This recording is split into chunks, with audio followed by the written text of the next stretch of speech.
Toujours à propos de sport, elle a fait des étincelles sur la neige cet hiver. L'Ariégeoise Perrine Lafont est deuxième de la Coupe du Monde de ski de boss.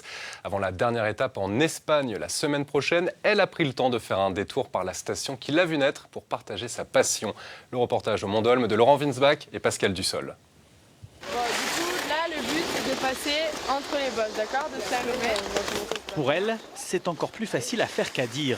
De retour sur sa station des Monts-d'Olme, Perrine Lafont s'est improvisée monitrice d'un jour pour quelques jeunes privilégiés, moins impressionnés par les bosses que par la championne. C'est des petits conseils qui vont les aider à être plus à l'aise dans les bosses. On ne rentre pas vraiment dans les détails, c'est plus un positionnement sur les skis qui va leur permettre de pouvoir tourner plus facilement.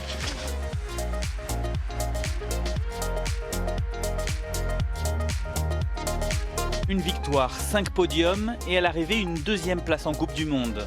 Au terme de 2 mois de compétition à travers le globe, la jeune prodige a d'ores et déjà réussi sa saison.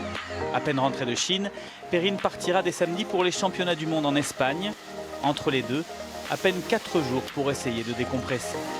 C'est vrai que je coupe pas trop, je suis dans les bosses encore, les skis au pied, mais bon, c'est complètement différent, il n'y a pas du coup de pression de compétition ou de résultats, donc ça coupe quand même pas mal, et puis même de revenir ici au Mont-d'Olme, de revoir tous les gens que je connais, et donc ça fait du bien, c'est des choses qui me permettent de couper aussi. Heureuse mais fatiguée, Perrine Lafont veut sagement prendre le temps de savourer ces quelques jours de repos avant de se fixer un objectif pour les championnats du monde. À 18 ans, Pépette a déjà tout d'une grande. Super, c'est ce que je disais.